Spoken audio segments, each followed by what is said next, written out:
Saya Rektor Universitas Veteran Bank Nusantara, Profesor Dr. Farida Nugrahani Magister Humaniora. Visi Universitas Veteran Bank Nusantara adalah terwujudnya universitas yang unggul, berkarakter, mandiri, dan memiliki nilai-nilai kejuangan.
Sebelumnya, Assalamualaikum warahmatullahi wabarakatuh.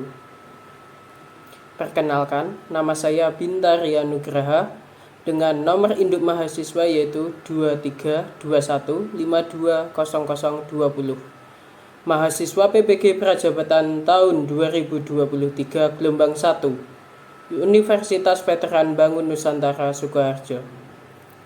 Di sini saya akan menyampaikan terkait seminar pendidikan profesi guru dengan dosen pengampu mata kuliah saya yaitu Bapak Dr. Singgih Subiantoro SPD MPD. Menuju kepada poin-poin pembahasan yang akan saya bahas di seminar ini antara lain yaitu 1. Pengalaman belajar, 2. Pembelajaran bermakna, 3. Desain inovasi dan artefak, 4. Rencana tindak lanjut.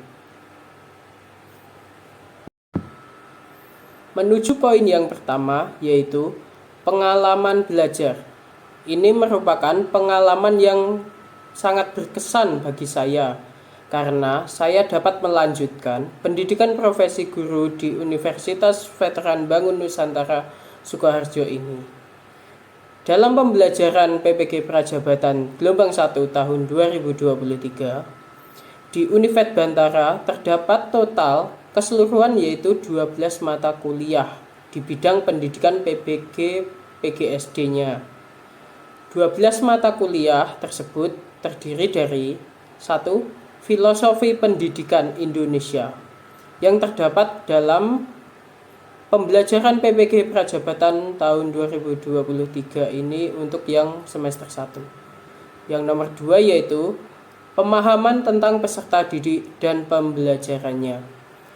Sama seperti filosofi pendidikan, pemahaman tentang peserta didik terdapat pada semester 1. Yang ketiga yaitu prinsip pengajaran dan asesmen 1 serta prinsip pengajaran dan asesmen 2. Di sini terletak perbedaan antara prinsip pengajaran dan asesmen 1 dan 2 ini. Karena prinsip pengajaran dan asesmen terdapat di semester 1 dan juga terdapat di semester 2. Selanjutnya yaitu PPL 1 dan 2 yang terdapat dalam semester 1 dan juga PPL di dalam semester 2. Nomor 5, pembelajaran berdiferensiasi terdapat di semester 1. Nomor 6 yaitu perspektif sosiokultural dalam pendidikan merupakan mata kuliah tambahan dari Universitas Veteran Bangun Nusantara. Nomor 7, Computational Thinking yang merupakan mata kuliah yang ada di semester 2. Selanjutnya, yaitu pembelajaran sosial emosional yang terdapat di semester 2. 9, Proyek Kepemimpinan terletak di semester 2 serta seminar pendidikan. Memasuki program pendidikan profesi guru di Universitas Veteran Bangun Nusantara Sukoharjo merupakan salah satu langkah paling penting dalam perjalanan hidup saya. Karena dengan mengikuti kuliah PPG ini banyak sekali pengalaman yang berharga dan pelajaran bermakna yang dapat saya peroleh. Yang tidak hanya memperkaya pengetahuan serta keterampilan saya sebagai calon guru, tetapi juga membentuk karakter dan komitmen saya terhadap dunia pendidikan itu sendiri. Berdasarkan beberapa refleksi mata kuliah yang ada, terdapat satu mata kuliah yang sangat memberikan pengalaman belajar paling bermakna bagi saya, terutama yaitu mata kuliah praktik pengalaman lapangan atau PPL 2 ini. Mengapa saya lebih memilih mata kuliah PPL 2 menjadi mata kuliah yang berkesan bagi saya? Karena dalam kegiatan PPL 2 ini lebih banyak hal-hal baru bagi saya, serta waktu yang dihabiskan dalam perkuliahan PPG di semester 2 berada di PPL 2 di SD ini.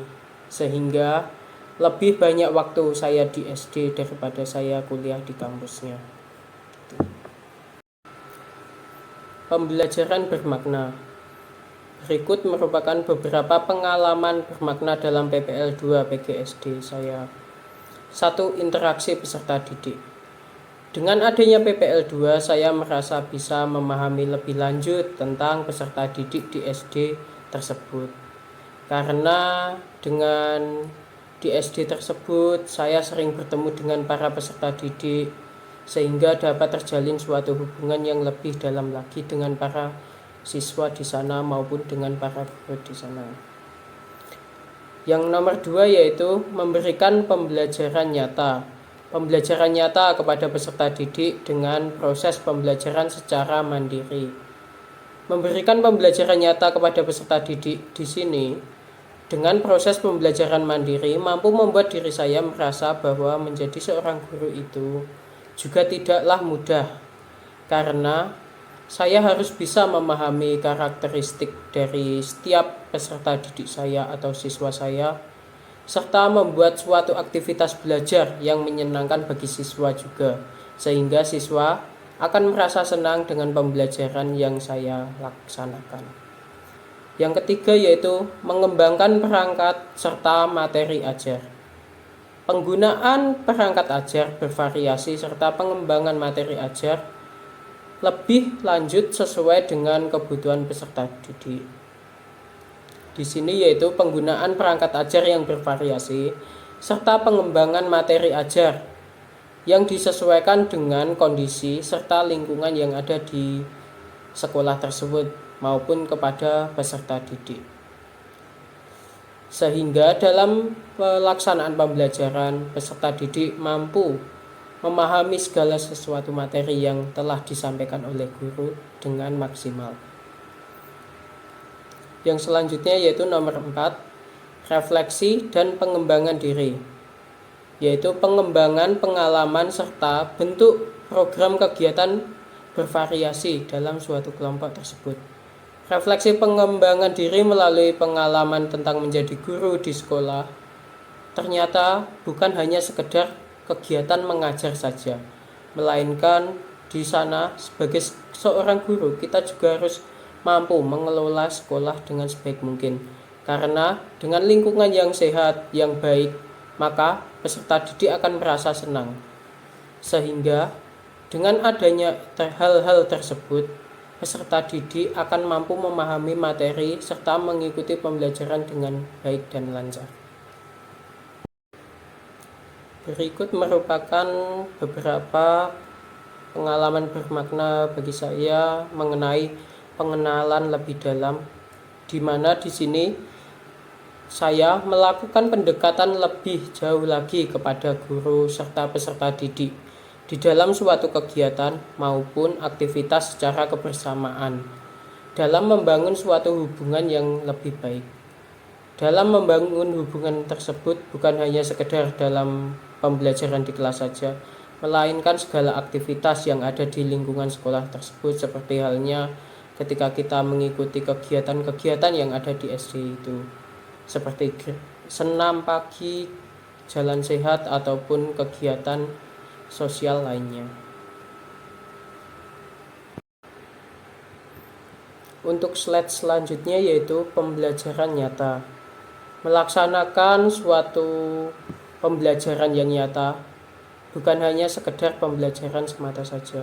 Di sini saya sebagai guru juga harus bisa memahami peserta didik saya, serta saya harus mampu mentransfer ilmu maupun kegiatan pembelajaran yang menarik dari diri saya kepada peserta didik secara menyeluruh.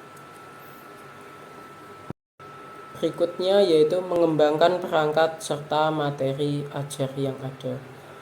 Pengembangan perangkat ajar dan modul ajar yang lebih menyesuaikan dengan kondisi keadaan kelas maupun peserta didik. Karena setiap kelas belum tentu mampu ataupun belum tentu memiliki karakteristik yang sama antar peserta didiknya. Seperti halnya dengan tingkat pemahaman peserta didik bahwa di kelas rendah cenderung dengan hal-hal yang berbau nyata atau secara real untuk dipraktekkan dalam pembelajaran. Berbeda halnya dengan kelas tinggi, kelas 4, 5, 6, yaitu mereka mulai senang dengan model pembelajaran yang bervariasi dengan cara secara praktek langsung, mencari pengetahuan yang baru ataupun pengalaman belajar yang unik lainnya. Selanjutnya yaitu refleksi dan pengembangan diri dalam diri saya, yaitu dalam kegiatan PPL 2 ini segala kegiatan dalam proses pengembangan diri dilaksanakan guna untuk mempelajari lebih dalam bahwa saya sebagai peran guru bukan hanya dalam proses belajar saja, melainkan mencakup berbagai aspek yang ada di lingkungan sekolah, seperti kegiatan-kegiatan yang ada di gambar tersebut. Ini merupakan kegiatan Kartinian atau kita memperingati Hari Kartini. Yang kedua yaitu upacara Hari Pendidikan Nasional, bahwasanya di SD tersebut merupakan melaksanakan upacara dengan memakai pakaian adat. Yang ketiga yaitu bentuk kegiatan program PPL PPG kami, yaitu dengan melakukan menghias ataupun mengecat halaman lingkungan sekolah itu agar terlihat lebih baik dan indah. Menuju poin berikutnya yaitu merupakan desain inovasi pembelajaran. Desain inovasi yang telah diterapkan dalam proses pembelajaran pada saat kegiatan PPL 2 adalah dengan menyusun serta mengembangkan sebuah bentuk desain pembelajaran yang interaktif bagi siswa. Di sini terdapat suatu pembelajaran dengan menerapkan video pembelajaran, di mana peserta didik mengeksplor suatu pengetahuan yang ada dalam video tersebut untuk mereka mampu memahami serta mengaplikasikannya dalam bentuk pekerjaan kelompok. Berikutnya itu merupakan contoh video penerapan pembelajaran yang ada di kelas 5 serta modul ajar yang saya buat untuk pengembangan dari materi serta inovasi pembelajaran dari pembelajaran matematika di kelas 5 bagi saya. Menuju slide yang berikutnya merupakan artefak kegiatan PPL 2, di mana di sini terdapat beberapa artefak ataupun hasil karya dari kegiatan PPL 2 saya di SDN Bogor 1, terutama yaitu tentang modul pembelajaran modifikasi. Hal tersebut sudah saya jadikan satu. Untuk modul pembelajaran matematika bab data, saya jadikan menjadi 3 pembelajaran. Di situ tertera untuk link Google Drive-nya.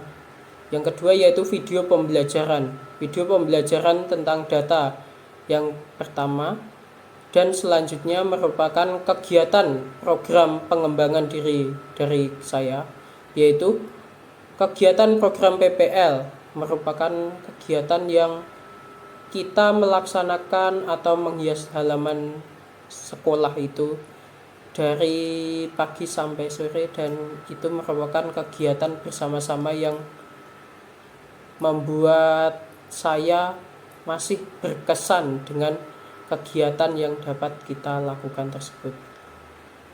Untuk kegiatan tersebut juga sudah saya publish untuk di majalah populer yang ada di kampus juga.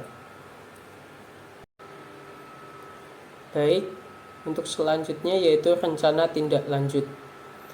Rencana tindak lanjut di sini saya terdapat 4 aspek, yaitu 1. Evaluasi dan refleksi. Dengan melakukan evaluasi lebih lanjut dari modul ajar serta pembelajaran agar tercapai perbaikan yang lebih maksimal. Sehingga dari modul ajar yang telah saya buat, maka akan kita evaluasi ulang bagian mana yang masih kurang dengan konsep pembelajaran yang diterapkan, sehingga terdapatlah hasil pembelajaran yang lebih maksimal lagi. Nomor 2 yaitu mengembangkan media dan materi. Dengan pengembangan media dan materi yang ada, mampu membuat suatu proses pembelajaran yang berpihak kepada peserta didik, sehingga peserta didik cenderung suka ataupun merasa senang dengan pembelajaran yang kita laksanakan. Dengan pengembangan materi yang ada serta media-media yang bervariasi, membuat pembelajaran lebih bermakna bagi para peserta didik. Dengan pembelajaran tersebut, maka peserta didik lebih efektif dalam menerima materi yang telah disampaikan. Nomor 3 yaitu menguji coba modul ajar.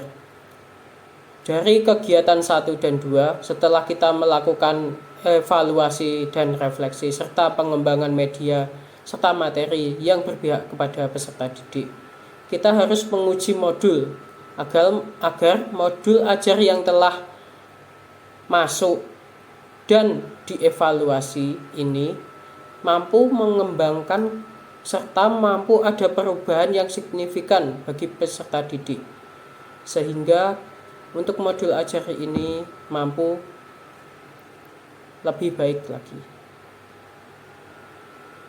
Yang keempat yaitu bekerja sama dan kolaborasi. Perlunya kerjasama antar guru maupun antar peserta didik dalam mencapai efektivitas pembelajaran. Saya sebagai guru mengalaminya waktu PPL kemarin bahwa bekerja sama dan kolaborasi merupakan hal penting bagi saya maupun bagi guru. Karena dengan bekerja sama dengan guru yang ada di sana, kita dapat sharing ataupun mampu bertukar pendapat mengenai pembelajaran serta bagaimana cara kita memberikan pembelajaran yang lebih baik lagi kepada peserta didik yang ada. Apalagi ketika kita mengalami suatu pembelajaran di mana anak-anak naik kelas, sehingga kita perlu untuk bekerja sama maupun kolaborasi dengan guru kelas yang sebelumnya agar mampu memahami lebih dalam lagi peserta didik tersebut. Untuk slide berikutnya yaitu paradigma makna dari guru. Paradigma guru menurut Ki Hajar Dewantara yaitu adalah menjadi suatu teladan. Guru mampu menjadi teladan, motivator, serta fasilitator yang berorientasi pada peserta didik.